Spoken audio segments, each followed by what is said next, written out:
I thought I was saving our marriage, but I was really stopping her from leaving. I wasn't looking for the truth. I wasn't suspicious. I wasn't prepared. It lit up on the screen by itself. I picked up her phone just to turn on the navigation. That was all. We were already late, running on that familiar, low-grade tension that had become normal for us.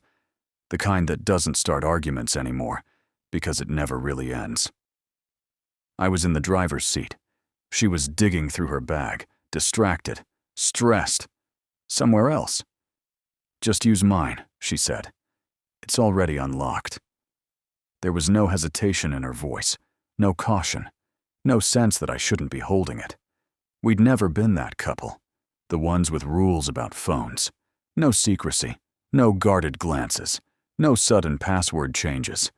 We shared chargers, playlists, calendars, space. Or at least, that's what I believed. The screen lit up. Before I could even open the Maps app, a notification appeared. "I miss you." Today it was hard not to text you. No hearts, no emojis, no name I immediately recognized as dangerous. Just intimacy. Quiet. Unmistakable. The kind that doesn't need decoration to be real. I stared at the words longer than necessary, not because I didn't understand them, but because some desperate part of my brain was trying to rewrite them into something harmless. A joke taken out of context. A friend going through something. A misunderstanding I could safely ignore. I was stopped at a red light, her phone warm in my hand, traffic humming around us, and I felt something inside me collapse. Not loudly, not all at once. It was like a support beam giving out in silence. "Did you get it?" she asked, still looking into her bag. "Yeah," I said. My voice sounded completely normal. That scared me more than anything. We'd been together almost 10 years. Married for 7. Our life wasn't passionate, but it was solid. At least that's how I described it. To friends, to family, to myself. We had routines that worked. Shared bills, shared responsibilities. Sunday grocery shopping. Evenings on the couch, half watching shows we didn't really care about. I thought stability was the goal. Love without chaos. Love that didn't require constant reassurance. Somewhere along the way, we stopped surprising each other. We stopped asking questions that didn't have practical answers. And I told myself that was what long-term love looked like. Quieter, calmer, less demanding. In the months before that day, she'd changed. Not suddenly. Slowly enough that I could pretend it wasn't happening. She laughed less, touched me less. Conversations became functional, logistics instead of feelings. "How was your day?" "Fine." "What do you want for dinner?" "Whatever." I asked if she was okay. She always said yes. I chose to believe her because the alternative felt exhausting. I told myself I was being patient, understanding, mature. I believed staying was the same as loving. After I saw the message, I didn't confront her. Not that day. Not the next. I convinced myself it would be irrational, paranoid, overreacting. But something had shifted. Once you see a crack, you start noticing where the wall bends. She began turning her phone face down, taking it into the bathroom, smiling at messages she didn't share. When I asked about her day, her answers were shorter, cleaner, like they'd been edited.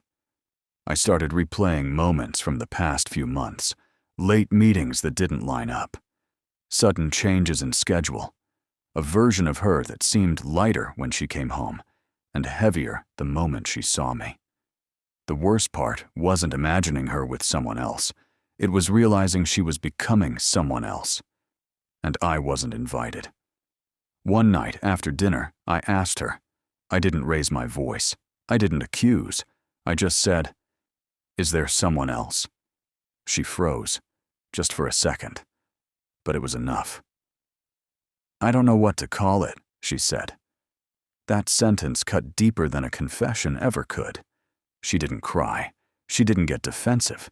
She just looked tired, the kind of tired that sleep doesn't fix. She said she'd felt stuck for a long time, that I was kind, reliable, safe, and that somewhere along the way, she stopped feeling like herself next to me. I wanted to argue. I wanted to list every sacrifice I'd made, every time I chose us over something else. Every moment I stayed when leaving would have been easier. But then I realized something that made my chest tighten. I wasn't listening to understand her pain. I was listening for ways to stop her from leaving. The weeks that followed were heavy and blurred together. We talked late into the night, promised to try, looked up therapists we never called, planned trips that stayed theoretical. I kept saying, "We can fix this." What I really meant was, "I can't lose this." She looked at me with sadness, not anger. And that hurt more than any accusation could have, because anger would have meant she was still fighting. Instead, she was already grieving something she knew was ending. She didn't leave right away, and part of me clung to that as proof that there was still hope. We continued living together, moving carefully around each other, like two people sharing a space after something fragile had shattered. We slept in the same bed, but there was a distance between us that no physical closeness could bridge. I noticed I had started fearing her honesty. Every real conversation felt like it could be the last one. I was trying to save something that no longer existed, not because it was alive, but because I didn't know who I was without it. When she finally said she needed to go, it wasn't dramatic. No shouting, no slammed doors. She said it quietly, almost apologetically. "I can't stay," she said. "Not like this." I didn't argue, not because I agreed, but because I was exhausted from holding on to someone who had already let go.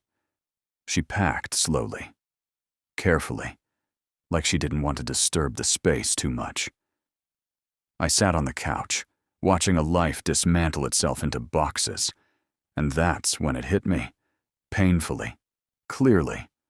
All this time, I thought I was saving our marriage, but really, I was just delaying an ending she needed in order to survive. The apartment feels bigger now, quieter. There's too much space and not enough warmth. I still replay everything, searching for the moment I could have chosen differently. Not to fix it, not to fight harder, just to listen sooner, to let go earlier. I don't hate her. I don't hate myself either. I finally understand something I didn't back then. Sometimes love isn't about holding on at all costs. Sometimes it's about having the courage to stop calling control commitment and to let someone leave, even when you're not ready to sit alone with the silence they leave behind.